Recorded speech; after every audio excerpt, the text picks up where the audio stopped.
You don't need a holiday to show someone you care. 1-800-Flowers marches on all year round. Send clovers for St. Patrick's Day, red, white, and blue roses for Liberty Week, or maybe even some in replacement for a Hug a Newsman Day. Get 15% off your purchase when you go to the FBIApodcast.com webpage and click our 1-800-Flowers.com coupon link at the bottom of the page, or go to 1-800-Flowers.com and enter the code FBIAPodcast.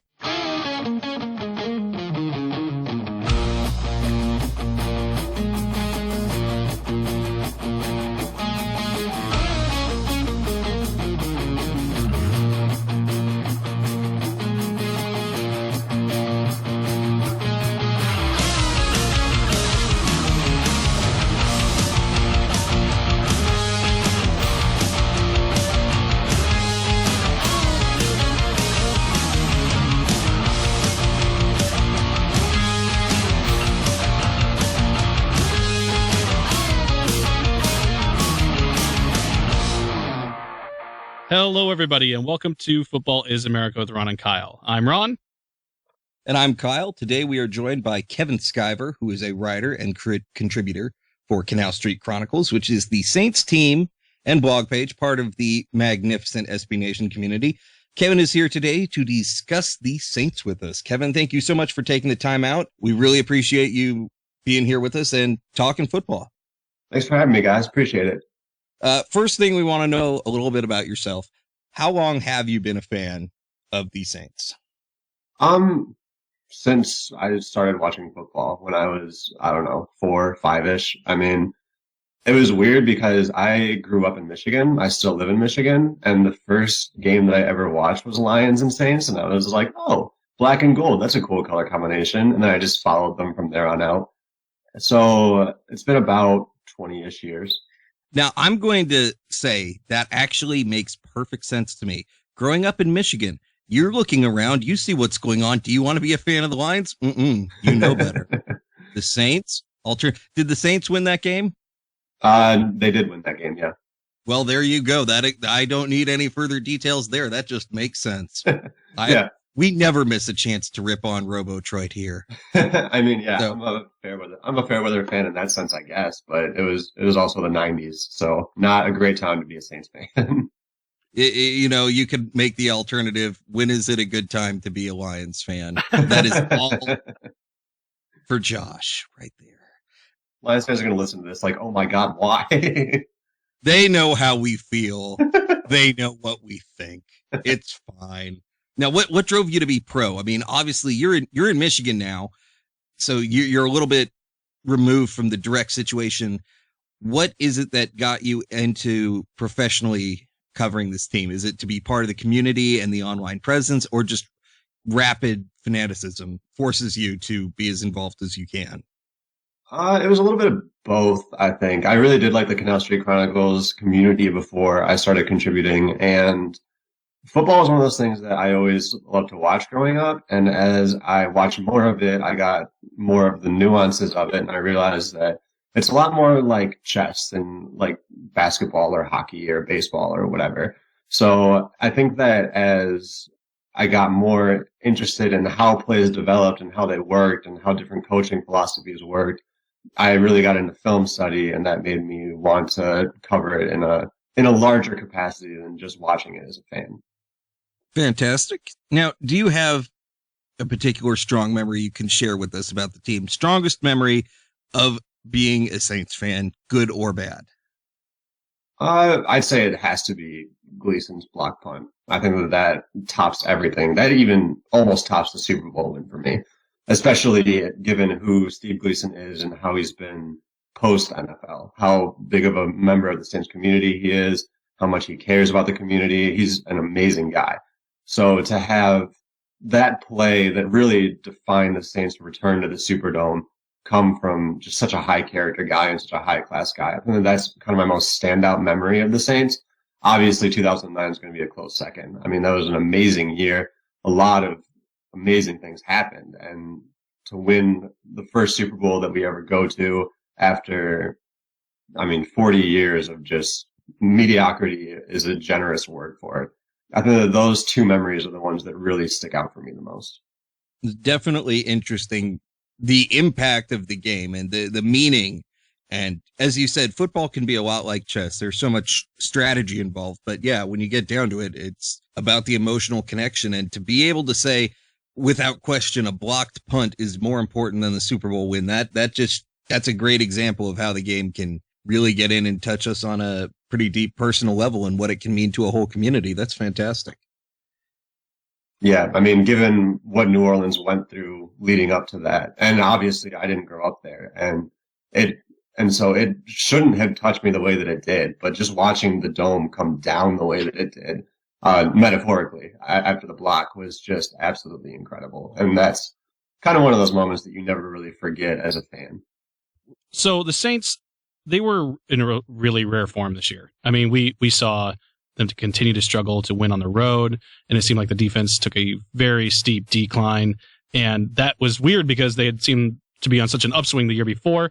And before we get to all the offseason heartbreak that seemed to be happening, can you look back on the year for us and tell us if you thought that there was any successes at all? And if so, where were they? And we're trying to be positive in this sense. It's hard to say just because expectations versus reality were just so disparate. I mean, the Saints were supposed to contend for a Super Bowl coming into this year. They got the big gap with Jairus Byrd. Everyone was wanting to coin this defense as one of the best ones we've had in a long time. And I mean, it just fell apart. It plummeted. So I think that probably the biggest thing that can be said for this season was that the Saints were competitive until week 16 for a playoff spot. And obviously everyone knows that anything can happen in the playoffs. It was kind of nice to not play a lot of meaningless games, despite the fact that, I mean, the Saints lost a lot of the ones that had meaning, but they still pull out a 7-9 season despite just massive amounts of struggles, injuries, and everything else. So I think that the ability to stay competitive and the ability to still, care about the game is a success in and of itself. It was disappointing the way that it ended, but at the same time, that it was such a stupidly talented roster that it's just kind of hard to reconcile with the way the season went. As you said, there were expectations running high going in. A lot of things didn't work out, but I think pushing aside the offense, pushing aside the defense, the true shock to me was the sudden change in home field advantage. I mean, it used to be you can't win when you're playing the Saints and they're at home. It's not happening.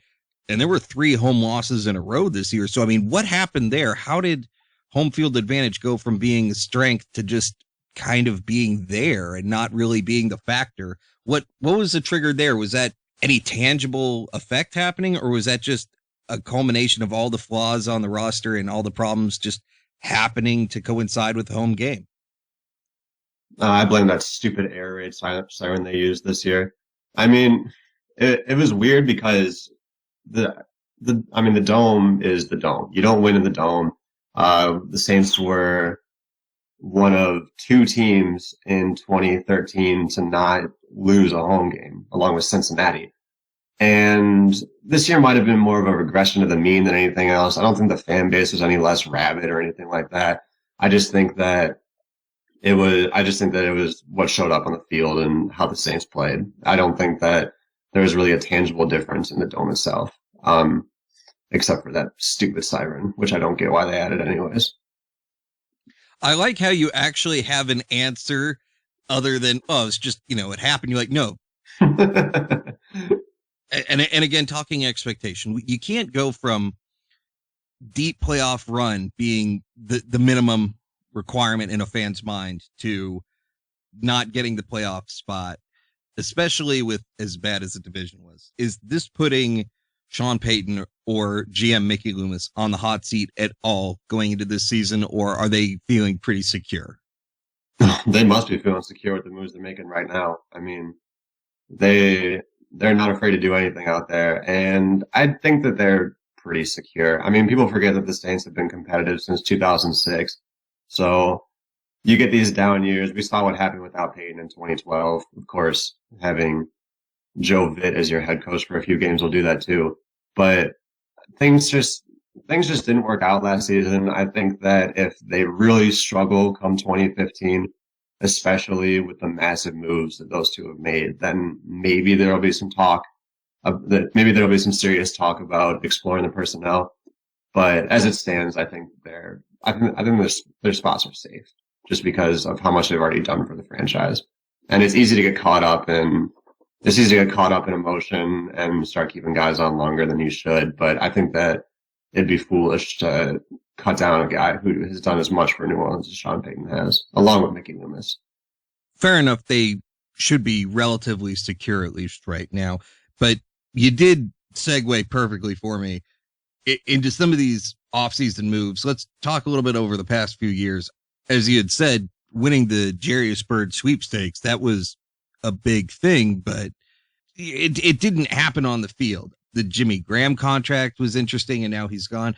Recently, we've had Drew Brees hold out. It seems as though there's this, even when you get it right, you get it wrong with big signings for this GM. You can't win no matter what you do, unfortunately. And I mean, how much pressure are they under to just get it right at this point? I mean, as you said, they should be feeling secure, but there's got to be a building checklist of gripes the fans are starting to have. Oh, there's definitely pressure to get it right this year. Trading away one of the faces of the franchise was huge. I think that probably signifies a complete philosophical shift for these guys in terms of what they do on the field. So I think that I don't not like the move so far. I think that they do better the team for the look that they're going for. If I put on my coach's hat and start to look at what they're putting on the field, but there's definitely pressure to get these moves right because the changes have been so sweeping and so massive. I mean, you cut a fan favorite like Pierre Thomas, you trade away Jimmy Graham, you cut Curtis Lofton, who that one is still kind of a mystery to me. I think that at the end of the day, it's all about money, and every big signing is going to put you in a little bit of a hole, especially when you have a franchise QB who is going to demand a lot of money. But with the way that it stands, I think that there wasn't a lot of pressure for these guys until this season. And I think that they're looking to do something completely different than what they've done in the past. So whether it works or not, that's going to be the big story of 2015. No one knows what to expect going into next season. And a lot of Saints fans aren't used to that with those two at the helm. Is there a point of reckoning on the horizon if things do not get right? I mean, when do the fans start bringing signs that say fire Loomis or fire Payton? I mean, how much more are fans going to be willing to put up with, especially when you start doing moves that are at the very least confusing in the offseason? I mean, where's the fan mentality on that right now? As you said, they've got this indebtedness to them because of the Super Bowl, but goodwill's got to be running out now. Oh, absolutely. One bad season does not a head coaching job vacate, but I think that you'll always get the overreacting fans that'll bring those signs. As it stands, looking at it rationally, though, I think that the Saints are still a competitive team. And as long as they're competitive, people will still go up to bat for Payton and Loomis because that's been their hallmark. They came to the Saints in 2006 to a franchise that has just muddled itself in mediocrity for 40 years, and they turned it around. So 2012, the Saints lose Sean Payton. They don't compete, but they're still making the playoffs and winning playoff games. If that starts to fall apart, then I do think that you'll see a lot more people out for their blood. But as it stands, I think that they have one, maybe two seasons like last year before people start to question their position on the team. Talking about the successes, one of the recent pleasantries, I mean, obviously not last year, but the defense and what Rob Ryan brought, there was so much hope, and it just kind of fell apart last year. And I'm very confused about the situation. I don't know whether it was just injury, whether the scheme seemed to be falling apart, whether it was the bad blood that seemingly was there. What is the status right now? We know Rob Ryan is back, but he's definitely on the hot seat. There was talk about him being fired mid-season last year. What's going on there? Well, there's no question that he's on the hot seat going into next year. Going from the fourth ranked defense in the league to 31st with minimal player overhaul is pretty hard to reconcile. But I think that teams kind of figured out Ryan's scheme coming into last year. And the scary thing is I'm not sure that that's a problem that can really be fixed. But one thing that the Saints did in 2013 that they didn't do in 2014 was they got a lot of pressure with their front four. Not their front four. I mean, they run a 3-4, but with four rushers or less. Gillette and Cam Jordan both had double-digit sacks in 2013. And last year, it seemed like Gillette was the only one that could really get to the quarterback. I think that the Saints really underestimated their holes in the defense in 2014. They thought that getting Jairus Byrd solved their safety problem, and they thought that it could solve the turnover problem as well, because they didn't get a lot of turnovers in 2013. They were a stout defense, but they didn't really create plays. I don't think that they've had a defensive touchdown in over a year and a half. So that's one of those things where you get the big get, you get your proverbial white whale, and then you go from there. But they didn't address other holes in the defense. Inside linebacker is a massive position of need. They need another pass rusher, and they finally addressed the corner number 2 problem by signing Brandon Browner, because Patrick Robinson, Corey White, and Brian Dixon were just nightmares in the secondary in 2014. I mean, they were horrid. And you make them cover for more than 3 or 4 seconds of play, and they'll get burned every single time. Even good corners aren't going to last more than 6 or 7 seconds. So I think that it's really important that they come at this year with a completely different approach than last year and address needs rather than going for best player available like they did in 2014. Looking ahead, you obviously have a lot of things that need to be tightened up. Is this something where there's a lot of confidence, though? As you said, teams might have figured it out. Is there an expectation to realistically get better, and maybe just through people staying healthy and a couple of acquisitions to just return to form? Or is this kind of the last year you expect to see of Rob Ryan and his defense and his leadership? I think it's ultimately going to depend on results. And that sounds like the easy answer. But a lot of people, I think, would be content with the Saints being a high teens, low 20s ranked defense. I think that not a lot of people think that they're the 4th ranked defense in the NFL. And I think it'd be naive to think as much. So as long as the Saints defense can put them in a position to win games, people will be content with the team. That's the biggest thing. So it's going to depend on that going into 2015. The Saints are loading up on draft picks right now. I mean, they have 5 of the first 80 picks of the draft. And you got to think that they're going to be addressing defense with those picks. Maybe they sneak an offensive lineman in there, but they're looking for guys that can create plays rather than letting plays come to them. And that was the big problem with the 2014 defense. So they were extremely passive. So it's going to be one of those things where it's going to depend on 2015 and whether the team is in at least a position to win games and be competitive. That's the primary objective. That's what you want out of your defense. So the Saints don't have to go back to being a top 5 defense for him to keep his job, but they need to capitalize on the opportunities that they do get, and they need to create opportunities for the team. Now, we saw a lot of changes. We have to get into some of these, and I'm going to start with Jimmy Graham. My thoughts are, great, thanks. You made basically one of the strongest NFC teams even stronger, and if I was in the NFC West, I would be super pissed, and I'm already kind of pissed as just being a fan of a team that's in the NFC already, and now I just don't understand how do you do this? Like, he's 1 year off of a major deal, and I know that there were injury stuff, and he has a hard time, it looks like, playing through them. But what motivated this? What were your thoughts on it? Ron being more upset that another team gets stronger, less about what it does for the team that traded him. Just how can you do this? You're screwing everybody. Exactly. Fantastic. That's really what it is. It's just like, I just wanted to, like, as soon as I heard that, I wanted to drive to New Orleans and just be like, just go into Mickey Loomis's office and just, like, give him the middle finger at that point. I was like, thanks a lot, jerk. I really appreciate this. It's It's like that guy who brings candy to class and gets caught with candy, so now no one can ever have candy ever. Thanks. I honestly, I was as shocked as you were for a number of reasons. One, because they played it so close to the chest. I mean, there was no inkling that he was going to be traded at all. I got a text about 2 minutes before it happened saying that the Saints were shopping Jimmy Graham. And I was just like, oh yeah, that's never going to happen. 2 minutes later, he was shipped out to Seattle.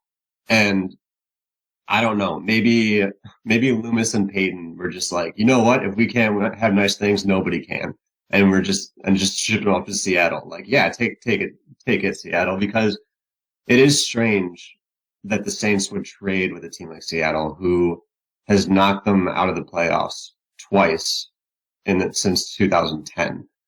That is their competition, and it is very odd that they would trade such a talented player in conference. And the Saints wanted Max Unger. He was a guy that they really wanted to grab because he shores up a position of dire need for the Saints. He really gives them a stud center. He gives them a guy who can really hold down that interior line that gave the Saints a lot of problems last season.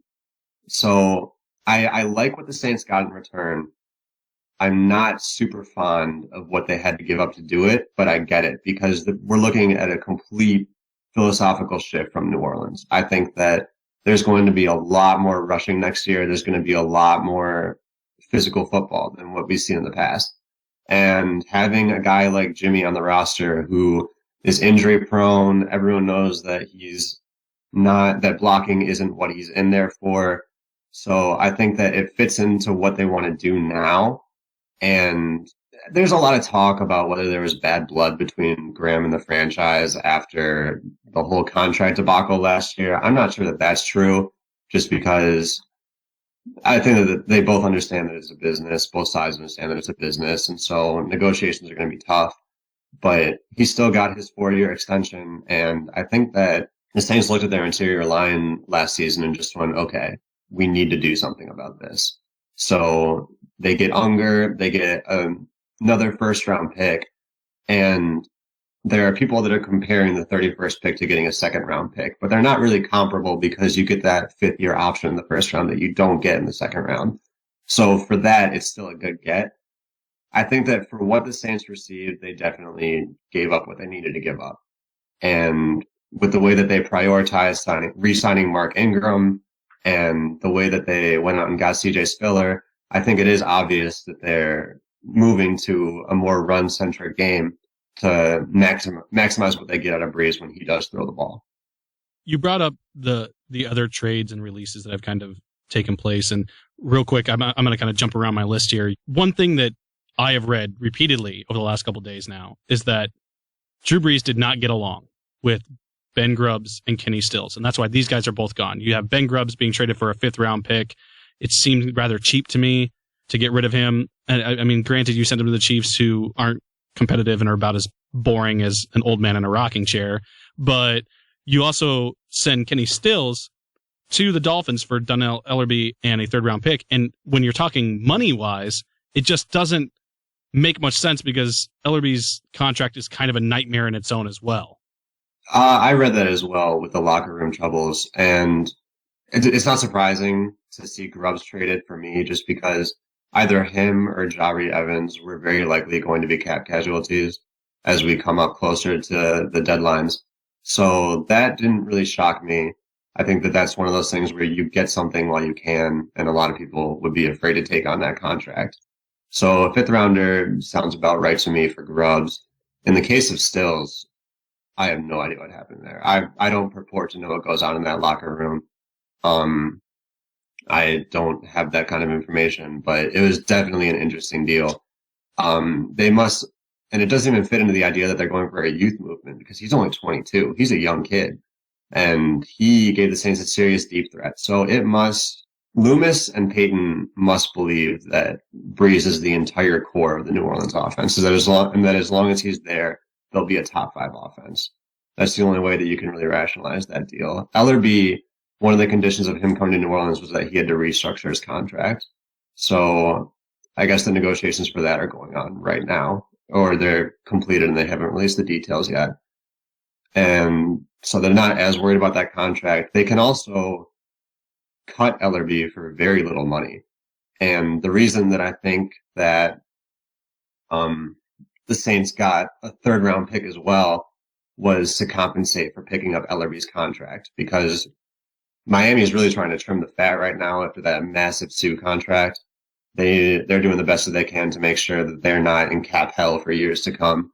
The Ellerby signing doesn't particularly bother me. I'm worried about how he'll fit in New Orleans, but he did play better in a 3-4 than he did in a 4-3. And Miami reacted to that and overpaid him. So the Saints are probably bringing him in on a prove it type deal. I doubt that the pay cut that he took was that huge, but I'm also ready to bet that his contract is pretty heavily backloaded now too, to make sure that he actually performs.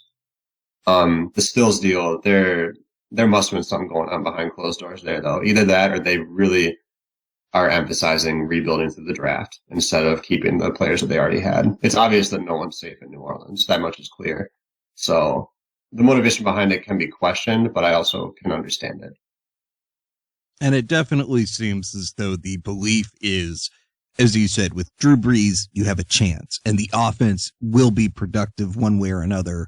And yeah, okay, Kenny Stills, that's very confusing. Young, like you said, rookie contract, almost no money. But that aside, you can say, dump some of the high end people to deal with the cap, bring in some defense, getting guys like Brandon Browner on there.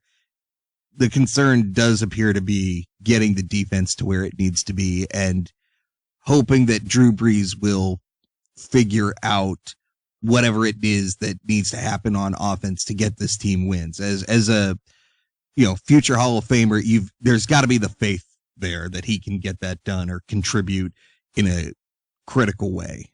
Kyle just brought up Brandon Browner, and that's one of the other people I wanted to talk about because it just seemed odd to me that they paid him as much money as they did. He is a good corner. There's no denying that, but his penalty yards worry has to be bad. I mean, he had the most penalty yards at his position last year. He had more penalty yards himself than the entirety of the Packers defense. And it's just, it doesn't seem like you're gaining much by having him if he's going to be giving 15 yards to offenses, 4 to 5 times a game. What I think that signing him does, it works twofold in the sense that you do get a good corner. I mean, I don't want to mitigate how good of a corner he actually is. But he also brings a lot of physicality to the New Orleans defense, which frankly lacked it last year. There were more long third down holding penalties last year than I remember seeing in a long time. And getting Browner doesn't really help that issue. But I mean, if you're going to commit those penalties, then do it hard. Don't just give up yardage to give up yardage. But what Browner also brings is a vocal presence to the locker room. And he was the guy that I believe coined the Legion of Boom. He went to New England and he's a hype man and that's what he can do. And the Saints don't really have that as it stands. Curtis Lofton was always kind of a silent leader. Gillette is still pretty immature. He does kind of ridiculous things sometimes. Jairus Byrd, great safety, but he's not a locker room guy. He's pretty reserved, and the same goes for Keenan Lewis. So I think that Browner, the reasoning behind the move, not only to pay him so much money, I think that's just kind of what the market is for corners right now. It's on the high end, and it's probably starting to peak. But he also brings the Saints kind of an identity, which I think that they sorely lacked last season. They don't really have a lot of personality as it stands, especially on the defensive side of the ball, which is very strange when you look at who their coach is. I mean, Rob Ryan is he's so animated all the time. And I think that Ryan and Brown are going to get along just fine because they're very vocal guys. They really like to lead with words as well as example. And the Saints haven't really had that in the past.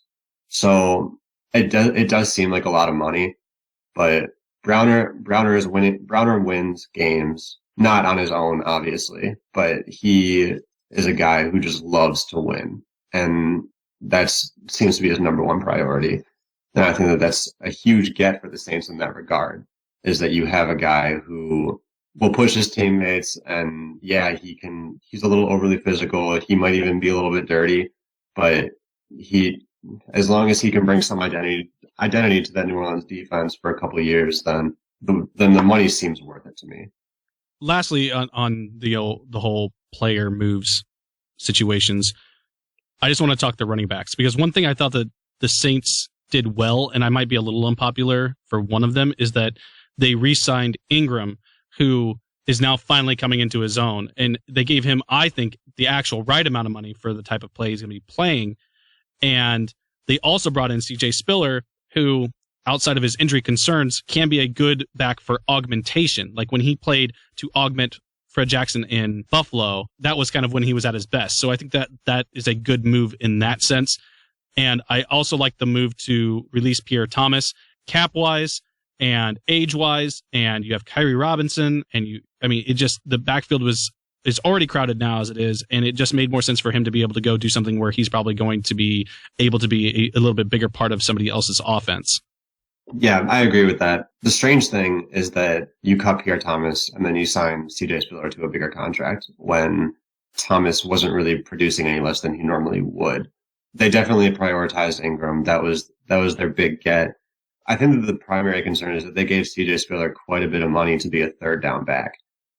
He opens up the screen game, which everyone knows is Sean Payton's forte in his offense. He loves to run those screens.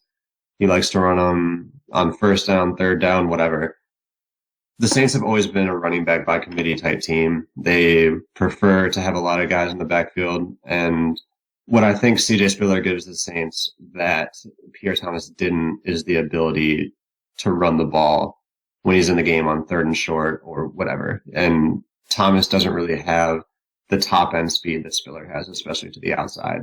That's the main way that move makes sense to me. I do feel like they gave him quite a bit of money given what his market value was, but he is still a very good back, and he does, like you said, he augments that offense a little bit. Ingram, he played fantastic last year. Rushed for 964 yards in 13 games. That's solid. That's as close as the Saints have come to a 1,000-yard season since the Deuce. And he's one of the most beloved backs in New Orleans history. But I think that the reason that they go out, they get all these guys, is because they want to make sure that everyone can contribute. And they also have Tavares Cadet, who might see a slightly bigger role next year. That backfield is always going to be crowded, and you don't come to New Orleans to become the next 2,000-yard rusher or whatever. You go there because they're going to utilize you to your strengths. And I think that that's what CJ Spiller brings, is the ability to really stretch the ball, really keep defenses moving laterally as well as upfield. Yeah, they have a pretty stout backfield right now. And the way they're moving to shore up the offensive line is also indicative that they really plan on being run-centric next year.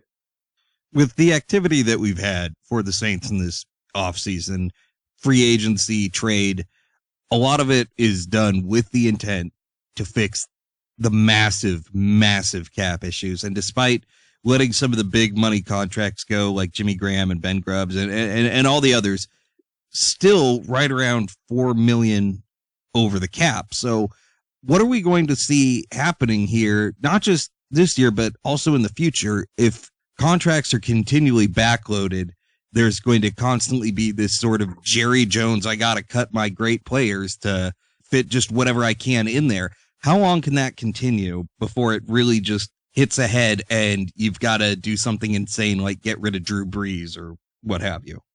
That's one of those questions that's extremely difficult for me to answer, in the sense that Mickey Loomis signs these long-term deals with presumably long-term plans. And it's hard for me to get into his head. He's not a football guy. He's a numbers guy. I'm sure that Sean Payton is the guy whispering in his ear who he wants and what he wants him for. But Loomis is the guy that really hammers out the contracts. And people say year in and year out that the Saints are going to be in salary cap hell and all that. And it's hard to say exactly when it's going to hit, because they're kind of in the teeth of the Drew Brees contract right now, which I believe ends in 2017 or 2018. I don't have the number in front of me right now. But the way that it stands, I think that cutting Jimmy Graham was definitely a long-term move because it did very little for the salary cap this year. In fact, with the $9 million in dead money that hit, I believe it put us on the hook for $500,000 more against the cap.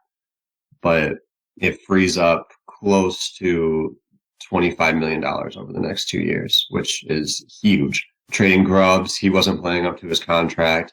I think that the Saints are going to continue to renegotiate with players. What I'm worried about is that we're going to get more situations where players aren't happy with their contracts. I'm sure that you guys saw the story this week about Keenan Lewis and him coming out and saying that he wants job security, because there's got to be a bit of disdain towards Loomis from these agents, because he signs these guys to huge money deals, but they never get to the point in the contract where they make that huge money. So I think that that's my biggest concern. It's not so much how they're going to get under the cap. It's if players are going to start to look at these kind of shady dealings that they do and get a little bit more wary of signing with New Orleans.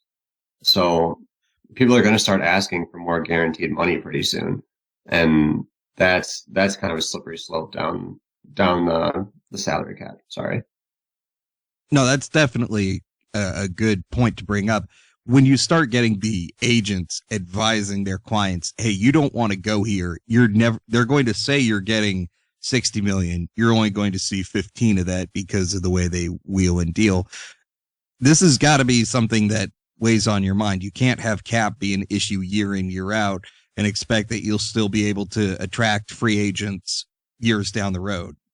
Coming into this offseason, the Saints were in the worst salary cap situation in the NFL, like $22 million. They still managed to not negotiate, but they still managed to cut down, not only get under the cap, but they were also able to get a few big free agent signings. So it's one of those things where Saints fans are always saying, and Loomis we trust and everything else. And that can be annoying to other fans. But at the end of the day, you have to accept that he does know what he's doing and he does know how to get under. And I think that he knows how to work his way down in terms of salaries and everything else. So until that cap hell starts to hit, I think that people are still going to believe in Loomis and his ability to get under the cap. It is a huge issue when you look at it on paper, but contracts are pretty easily manipulated in ways that can get you underneath. As fun as it is to talk numbers all day long, I know Ron loves the accounting side of house. The business side, not the accounting side, the business side. You love numbers. You're an accountant. You can deal with it. Anyway, let's talk more about football, less about money, because none of us sound like we have any more energy to talk about ones and zeros and whatever. Aside from the cap issues, what are some of the other concerns that this team really needs to be addressing? And I'm talking like the personnel or the schemes or, just philosophy. What is the sort of changes that need to happen to get this team back into being a contender? Well, now that they landed their second corner, I think that the biggest thing they have to address is depth. They had very little defensive depth last year, and it really showed. Guys started going down. Bird went down. I mean, every safety on the roster was hurt at one point or another. It was kind of bizarre because the Saints had a ton of safeties on the roster. By the end of the year, they had like 2, and Corey White ended up playing some safety, and he's off the team now. But I think that depth is definitely a big concern, and I think that it's shown in the way that they've approached this offseason, stockpiling draft picks and making sure that they can get these kind of cheap guys, these cheap contracts, and shore up positions of need rather than just going for the best players available like they have in the past. In the first round, there was a while where a lot of people thought that they were going to go pass rusher in the first round. There's still a good chance that they will, but now that they have more picks, they might need to go inside linebacker instead, especially with the recent cut of Curtis Lofton. And the only question is what round they'll do that in. Eric Kendricks and Denzel Perryman are kind of considered the classes of the draft at inside linebacker. And they just need to make sure that whoever they get, they're going to need an inside linebacker to play day one, more likely than not. And they might even need 2. David Hawthorne just took a pay cut, but he's been underperforming. The middle of that defense is kind of an area of concern. I think that to an extent they're banking on a return to form from Gillette and Cam Jordan to get to the quarterback. They might still pick up a pass rusher. Guys like Dante Fowler are going to be off the board by the time the Saints pick, unless they somehow trade up. I don't know. I don't know exactly what their plan is with that. It could be why they're stockpiling draft picks as well. They're going to need guys that can play day one, and that's going to be really important on defense. I don't think that there are any players that really stand out in this draft, but there are a lot of players that can address needs, and that's very important. They're also going to need to address offensive line at some point or another. Now that Grubbs is cut, putting Tim Lelito at guard is an option if they decide to go that route, especially with Max Unger being signed at center. But I think that they're going to try to look for a guy that can really shore up that interior line and make it a lot more formidable than it was last year. And I'm not sure that Lelito is that guy. That's also presuming that they stay with Terran Armstead at left tackle. They can go a lot of directions with that offensive line. I think that if it'd be foolish to move a guy like Armstead inside just because of his pulling ability and how quick his feet are. So if they decide to go left tackle, then it's probably a safe bet that Armstead is going to be a depth guy at that point. They really do need to address the issue of depth and inside linebacker. I think that those are their two biggest needs right now. A guy like Lelito can be serviceable at guard, but I'm sure that he's not plan A there. They also need another strong safety. Vaccaro played through a lot of injury last year, but even when he was healthy, he was incredibly inefficient, which was a far cry from his 2013 campaign. You might chalk it up to the sophomore slump. It might be one of those things where he was worn down, but they need a lot better production out of him next season. Either that or they need somebody who can give them the production that they need from that position. They're going to be using a lot of single high safety looks next year with Bird, I'm sure, in center field. And they need someone who can really get down there and get dirty. And Vaccaro was that in 2013, but he didn't really address that in 2014. And it was very frustrating to watch. He missed a lot of tackles.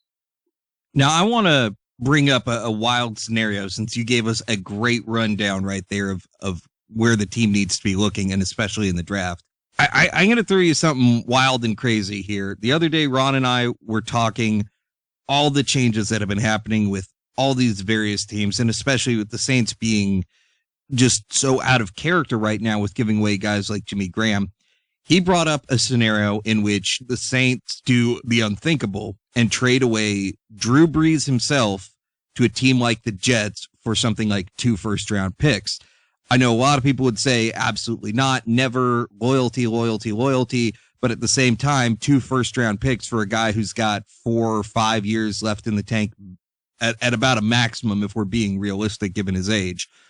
It's not a terrible idea. Ron's particular example was shopping him to the Jets, who have enough wide receiver talent to be in a position to win now. They're a team that is like almost to the T, a quarterback away from being a legitimate Super Bowl contender. And that would give a big boost to the Saints cap. It would allow the chance to draft a quarterback, which unfortunately kind of means a guy like Mariota, who maybe isn't exactly the schematic fit that you're hoping for, but has the athleticism to work around a lack of maybe the wide receiver talent you want, and would definitely fit with the stacked backfield. Now, is there any way, I mean, this is sort of a whole lot of questions and discussion points all at once, so I know it's hard to just jump right in and get into this, but do you think that, for one, the team would ever even consider trading Drew Brees, or is he just there forever? And 2, what would it take to get another team to trade for Drew Brees? I mean, it's going to require a king's ransom, that's for sure, but could this in any way be a possibility? Could this be a draft day, just way out there move that rocks everybody's mind? Well, first off, I mean, loyalty is overrated in the NFL. Exactly. Thank you. Every single player has a price. And so whenever you hear teams will entertain offers for such and such, then of course they will. Anyone will entertain offers for anybody. At the end of the day, it comes down to what helps your team the most financially on the field. And if the price is right, any player can be traded. I don't think that any player thinks that they're above that. You could say that a team like the Jets could trade could make that deal. There have been all these weird rumors swirling around about Tampa Bay doing it, but there's no way that they trade in the division. You never trade your franchise guy to be a franchise guy for a direct competitor.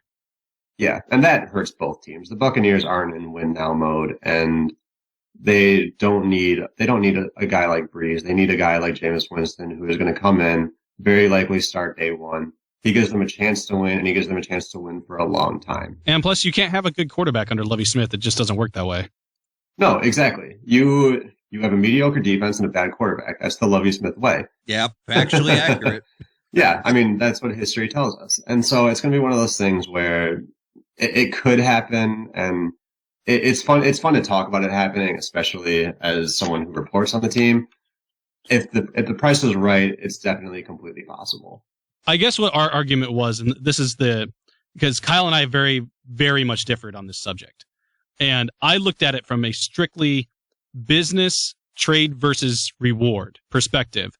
Kyle looks at it more from a little bit more of a loyalty and what Drew Brees would want and how another team would. Well, as I remember correctly, I was arguing against it from the perspective of the Jets, right. Yeah, you were arguing Saints, from whatever team would want to get him. What would they be willing to give up? What would you, as a GM for that team, be willing to give up?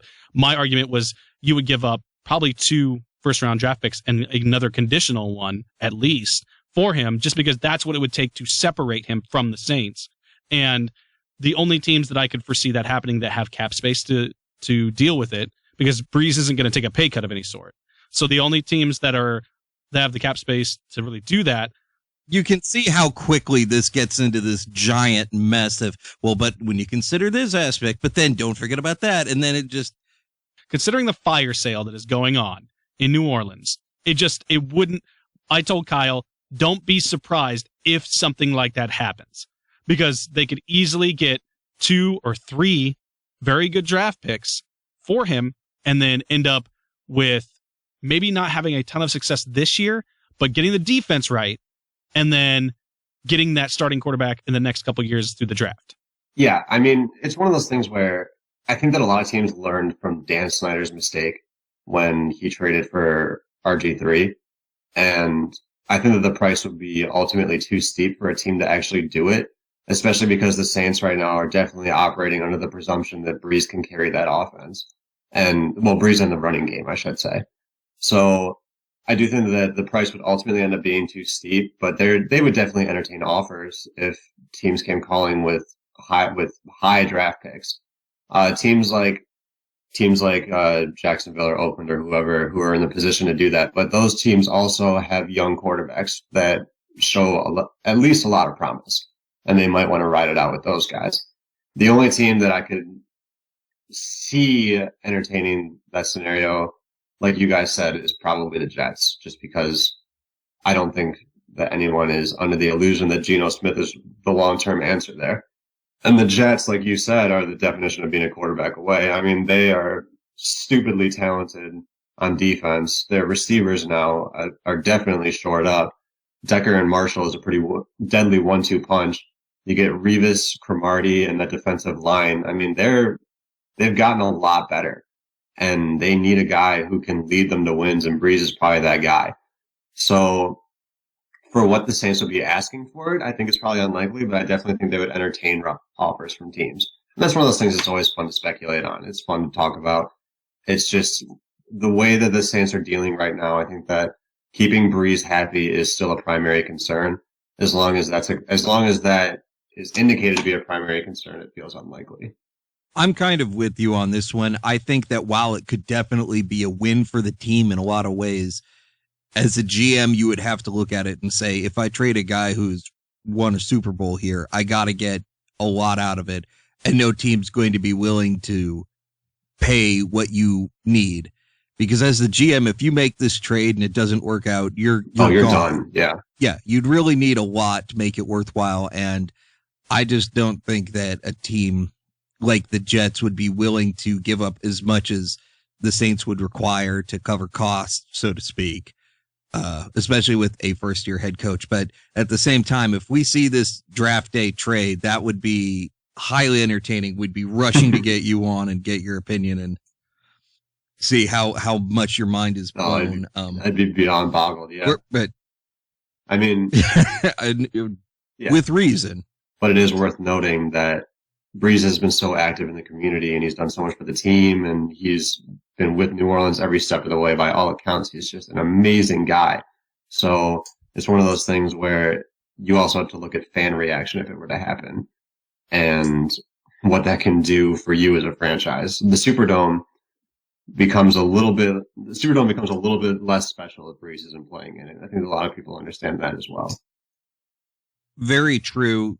Once a crowd gets that reaction to a player, that affects crowd noise, because if you don't believe your team can win, you're not going to be as loud. You're not going to have that fever pitch that you need.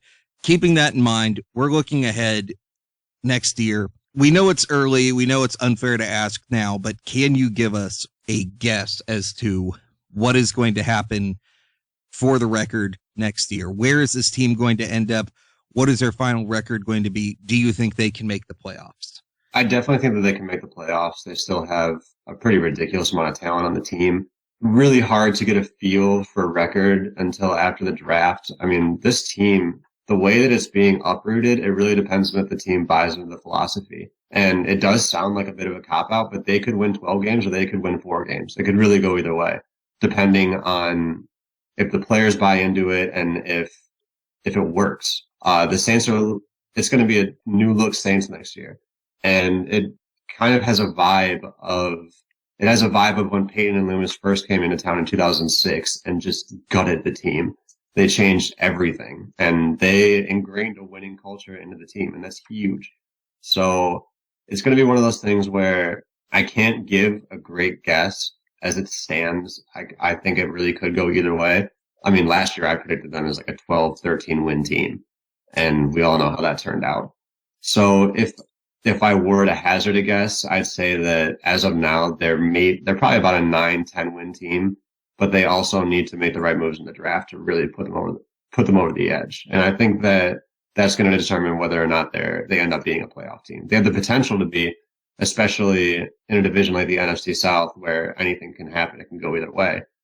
But it just depends on if this new philosophy sticks and if they get the right young talent through the draft. That is always going to be the hope. You got to nail the draft. You got to have things go right. And the other guys in the division have to have things go wrong. I know you are definitely hoping that Jameis Winston's troubles follow him. Maybe not in the salty, terrible kind of way, but more in the immature, not studying kind of way. We're about done here. Thank you so much for coming on. Right now, I'd like to turn the floor over to you, give you a chance to tell our audience how to find you, your website, your Twitter, any other thoughts that you think that need to be shared that we perhaps didn't go over. Now is your time. Yeah. Well, the website is canalstreetchronicles.com. You got guys like J.R. Ella. He does a lot of good stuff. T-Word. New guys like Tyler Duke, Aaron O'Toole. There are a lot of guys on there that they cover a lot of different things. They have a lot of good niches, and Dave Cariello does an excellent job over there. In addition to the podcast that they do, the Chronic. On top of that, the Twitter is @SaintsCSC. So if you follow that, then you can keep up with pretty much everything that's going on. Me, JR, Aaron, and Dave are pretty much tweeting in real time as things happen. So that's a good way to get breaking news on New Orleans and stuff like that. Wait a minute. My brain just replayed back what you said. I just realized, did you say that their podcast is called The Chronic? Yeah, DA space How Chronic. many people click on that and then get something way different than what they expect? There's got to be a lot of people who are not expecting that to be about football. That is Clever. It's clever, definitely, but I'm just like, wait a minute, whoa, what? This is all right, yeah. Having a good time. Why not? Yeah, exactly. When I stumbled upon it, it was actually it was hosted by Ralph Marlborough, and it's just a very free flow conversation about the Saints and the league in general. Like, it's very Saints heavy, obviously, but it definitely wasn't quite what I expected it to be. But it's a really good podcast, and I love listening to them. They have a good time, and it's pretty infectious. But it's definitely worth a listen. I'm definitely willing to check out The Chronic. Ron, are you willing to check out The Chronic? Always. No, I'm just kidding. No, but I actually listened to at least portions of just about every individual team's podcast. What I try to do is I go on, most of them do stuff like SoundCloud and stuff, and I'll go on there and pull out the snippets that they find important that they post, or, I subscribe to most of them, and I pull most, if it's an SB Nation page and they support a podcast or they have a podcast, I normally listen to it in some shape or form. You can ask Kyle, we spend a lot of time talking to each other about football and the games and stuff, no matter what we're doing, from dinner to playing video games. He always hears something going on in the background with me listening on my phone. So our wives are very upset because now that we're doing this, we are always on the phone with each other. And now my wife's like, oh, you need to spend time with your family or whatever she's going on about. I'm not listening, whatever. But I wasn't listening before the podcast. So, I mean, it's, par for the course for me. Well, you all sound like a lovely couple. So thank you. I hope he's talking about me and Ron and not me and my wife. I am talking about you and Ron. All right. We're doing well, Kyle.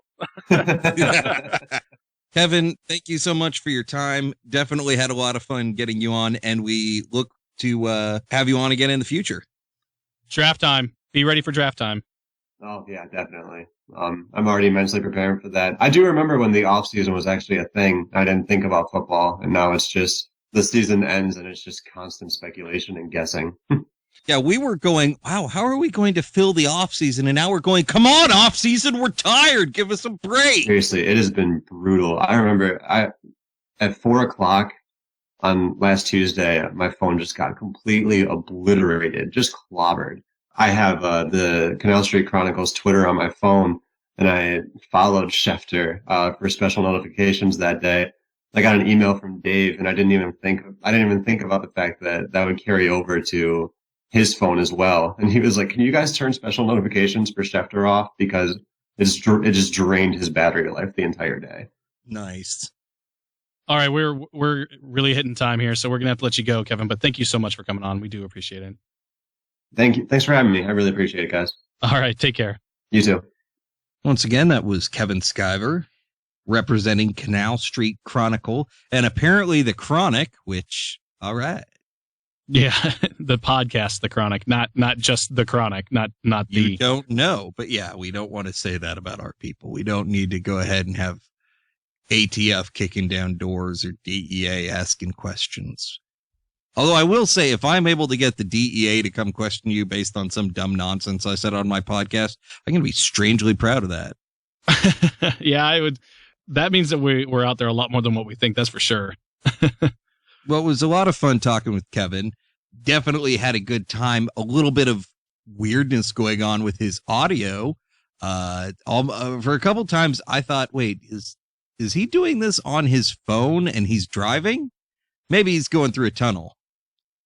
Yeah, I don't know what the deal was. I know that he had said in email that he is really busy. He covers a lot of different things, and a very active guy in the SB Nation community. And so he was basically in a big giant room where he had taken some time to talk to us for just a little bit, and there wasn't much of an acoustics or sound blocking thing going on there that he could really control. So the outside interference was a lot, but hopefully we got a lot of that fixed for you all. But some of it's just no matter what you do, you can't repair all that. But luckily, his knowledge on everything far outweighs the issues we dealt with when it came to the audio. Oh, definitely. And I always take it as a nice thing. If somebody has audio problems or is super busy, hey, it's just amazing that they took the time. Very nice to have him on. And I just kind of feel bad that all we were really able to do was talk about free agency and the salary cap. That's boring. Nobody wants to talk about the salary cap. The salary cap is dumb. For me, the big stories were, all of the free agent and trade moves and all of that. And, nobody can contend the fact that there is a major shift going on right now. and it's crazy. It's definitely a huge transition that's happening right now with the Saints. Now, where they're going to end up, there's only speculation. There's no clear-cut path where you can look ahead and say, this is what they're going for. This is the destination. You can argue cap room, but as we said, that Kenny Stills thing makes that hard to confirm. So I don't know. Hey, we were able to talk some defense, and we were able to throw in something insane about a Drew Brees trade. So why not? Yeah, but unfortunately, we have to start getting ready for the next guys, Kyle. So let's go ahead and wrap this one up. Let us wrap up. Once again, we are Football is America. For those of you joining us from Canal Street Chronicles, find us at footballisamericapodcast.com. You can also find our show on iTunes, Pocket Cast, Stitcher, a whole bunch of others that I forget their names because Ron does all the work and I'm just here to provide jokes. I don't get to provide jokes in the interviews that much because it's a serious business and I can't consult people who are helping us. Don't forget, you can also email us at fbiapodcast@gmail.com and also get us on Twitter at fbiapodcast. We also have Facebook, facebook.com/footballisamericapodcast. Check us out. We are very much worth it unless you don't think so, in which case we're not, and we apologize. I have been told that listening to our show does make it easy to get through an hour-long workout, so maybe something to think about. Get that beach body ready, huh? You know you want it. All right, well, let's wrap up. Thank you so much for joining. Thank you to the military and the veterans and all the this and the that and everyone out there. We appreciate it. We hope to see you again. Good night.